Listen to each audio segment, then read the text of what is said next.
setelah menikah itu di awal-awal itu sudah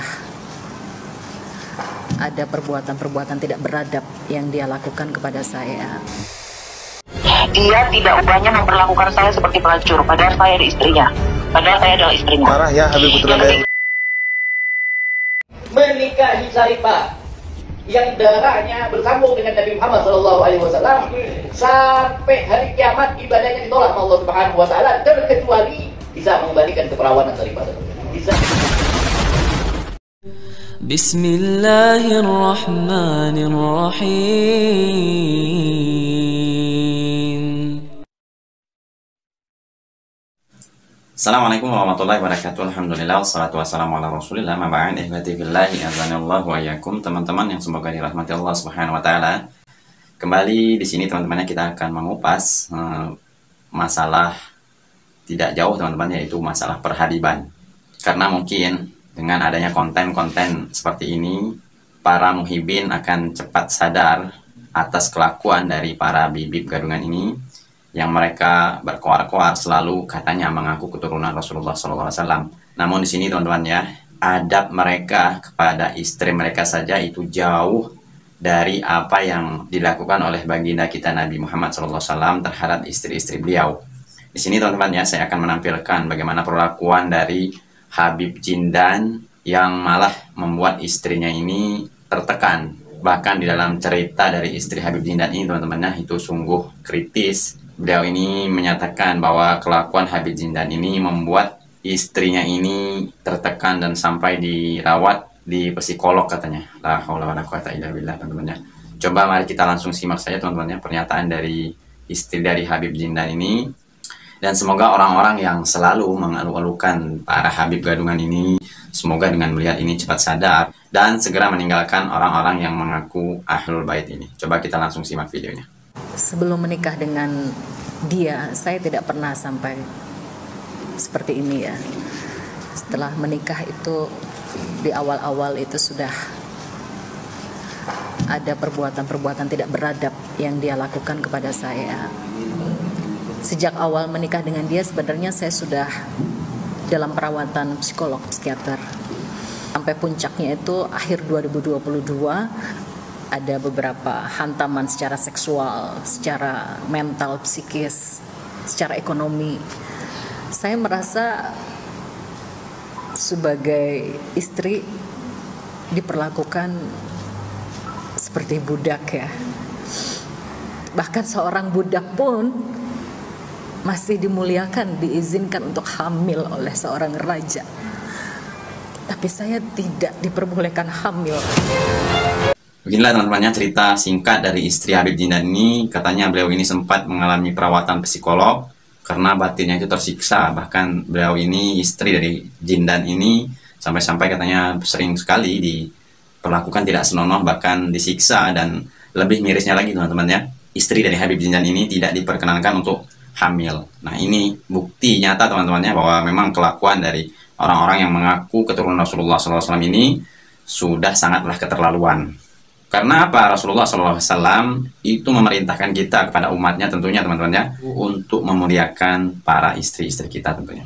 Dan coba kita simak lagi, di sini ada rekaman teman-teman ya dari istri Habib Jindan ini tentang perlakuan yang lumayan sadis lah. Kalau saya mengatakan teman-teman ini tidak pantas dipanggil seorang Habib. Kita panggil namanya saja, si Jindan ini teman-teman ya. Coba kita langsung simak videonya. Saya akan ulang-ulangkan di sini. Yang pertama, selama menikah saya sering dipaksa menonton video porno setiap kali hendak berhubungan suami istri. 1. 2. Saya selalu dipaksa menyiapkan alat kontrasepsi, kondom, pil KB setiap kali sebelum berhubungan suami istri. Jika tidak, saya tidak akan diberi nafkah batin. Kau tidak punya otak, nah.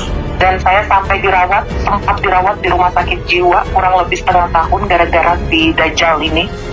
Dia tidak ubahnya memperlakukan saya seperti pelacur, padahal saya ada istrinya. Padahal saya adalah istrinya. Marah ya Habib Putra. Yang ketiga, selama 2 tahun menikah saya dilarang untuk hamil memiliki anak. Namun istri lainnya dihamili berkali-kali. Dia memperlakukan saya tidak ubahnya seperti budak seks. Kami nggak cari madah pujian, kami nggak cari tempat kedudukan, yang kami cari ridho Allah dan Rasulnya. Sehingga hal ini perlu diungkap saudara sekalian. 4. Berkali-kali dia membujuk saya untuk melakukan seks menyimpang dari belakang, tapi saya selalu menolak. Itu kekerasan seksual. Dua kekerasan ekonomi. Saya jelaskan dulu Pak. Ya, saya mohon izin sebelumnya. Dua kekerasan ekonomi. Selama 2 tahun menikah dia tidak pernah memberi nafkah saya secara layak untuk makan, pakaian dan lain-lain. Oke, 3 kekerasan psikis mental. Selama menikah dia berselingkuh dengan puluhan perempuan. Kami nggak cari madah pujian, kami nggak cari tempat kedudukan, yang kami cari ridho Allah dan Rasulnya. Kalian tahu sampah? Ini sampah.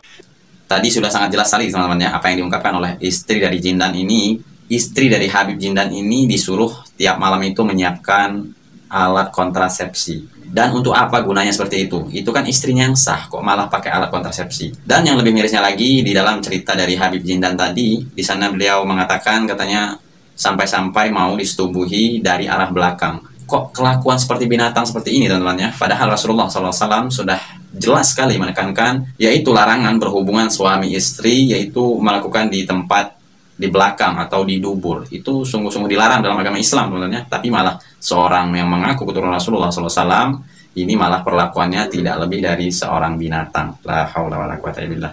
Jadi untuk para muhibbin yang masih kekeh membela mereka ini, semoga ya mikirlah, kok perlakuan mereka kepada istrinya saya seperti ini. Ini yang mengaku keturunan Rasulullah SAW katanya. Seharusnya orang-orang yang ahlul bait itu yang mengaku keturunan Rasulullah SAW itu mencontohkan apa yang dicontohkan oleh Rasulullah SAW. Itu seharusnya, baik itu dari segi akhlaknya, dari segi ibadahnya. Pokoknya semua dari Rasulullah SAW itu seharusnya orang-orang yang mengaku keturunan Rasulullah SAW ini paling terdepan mempraktekkan kepada para muhibinnya agar mereka mencontoh Rasulullah SAW, bukan malah perlakuan bejat seperti ini. Ini namanya suatu penghinaan kepada perempuan teman-teman ya. Dan kalau saya berpikir teman-teman ya, kemanalah orang-orang yang selalu mengeluhkan para Habib gadungan ini? Kemanalah pikiran mereka? Jelas-jelas mereka ini kelakuannya seperti ini. Kok bisa-bisanya gitu loh, orang-orang masih saja membangga-banggakan orang-orang yang mengaku keturunan Rasulullah SAW ini. Dan ini ada cerita yang lebih aneh lagi teman-teman ya. Seorang, entah ini siapa. Kalau saya jelas teman-teman ya, tidak mau mengakui mereka ini sebagai Habib. Kalau saya lebih memilih memanggil namanya daripada memanggil Habib. Karena perlakuan mereka ini memang benar-benar sudah kurang ajar. Di Indonesia ini, mereka ini sangat keterlaluan. Yang cerita di sini katanya orang-orang yang menikahi para syarifah itu tidak akan diterima ibadahnya sampai mereka itu mengembalikan keperawanan syarifah tersebut. Tentu syarifah ini jelas keturunan Rasulullah SAW katanya. Coba kita simak videonya.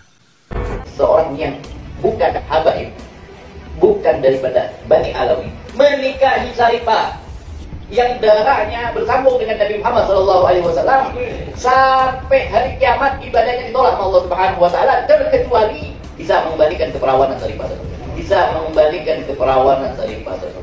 Kalau kakek moyang kami betul-betul dilaknat oleh Allah, dusta kepada Allah dan Rasulnya, pasti di dalam keluarga habaib ada perampok, ada pembunuh, ada germo, ada bandar semuanya. Suka zina, tukang kawin buang. Puluhan wanita chat ke saya. Ada yang disetubuhi, dihamili, lalu ditinggal, tidak dinikahi.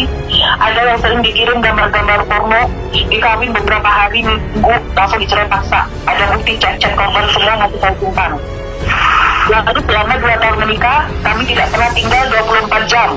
Dia tidak pernah menjaga melindungi saya selayaknya suami melindungi istrinya. Dia datang sesuka hatinya sekali, hanya beberapa jam dalam 1 bulan.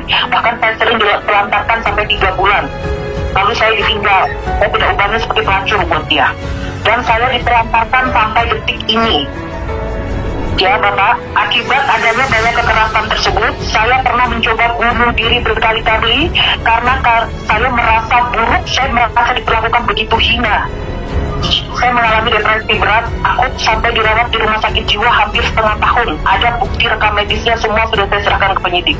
Bahkan sampai sedetik ini saya masih dalam perawatan psikiater, mengkonsumsi obat-obatan dari psikiater. Dan saya sudah tidak bisa lagi beraktivitas normal seperti dulu. Ada bukti rekam medis semuanya, Pak. Saya sudah menjalani pemeriksaan psikis di rumah sakit Polri. Saya sudah melaporkan kekerasan tersebut pada Komnas Perempuan, pihak berwajib Polres Metro Bekasi. Bahkan beberapa waktu lalu Polres Metro Bekasi sudah diberikan surat secara khusus oleh Komnas Perempuan untuk segera memproses kasus ini dengan cepat. Kok bisa gitu orang-orang yang mengaku keturunan Rasulullah SAW seperti ini kelakuannya biadab, kalau saya mengatakan bejat lah ini. Dimana istri dari Jindan tadi mengatakan sudah jelas ini perlakuan, bahkan beberapa kali dikirimkan sebuah foto porno dari orang-orang yang bahkan itu sempat disetubui oleh si Jindan ini. La haula wala quwata illa billah. Jadi disinilah teman-temannya kita harus berpikir rasional lagi. Bagaimana mungkin kita bisa menganggap mereka ini keturunan Ahlul Bait kalau saja perlakuan mereka seperti ini, apalagi terhadap wanita. Jadi mulai saat ini untuk muhibbin yang masih sangat getol membela Habib ini, semoga lah cepat sadar. Ya apa susahnya gitu loh kita meneliti lagi apakah benar mereka ini keturunan Rasulullah SAW atau memang mereka ini hanya mengaku-ngaku saja. Jadi untuk sahabat semua, semoga sadar ya. Orang-orang yang masih mengeluh-elukan Habib atau Ahlul Bait lah, semoga mereka cepat sadar dan cepat insaf dan segera meninggalkan dari Habib gadungan ini. Semoga bermanfaat. Shallallahu ala Nabi Muhammad. Subhanakallahumma bihamdika. Asyhadu an la ilaha illa anta astaghfiruka wa atubu ilaik. Assalamualaikum warahmatullahi wabarakatuh.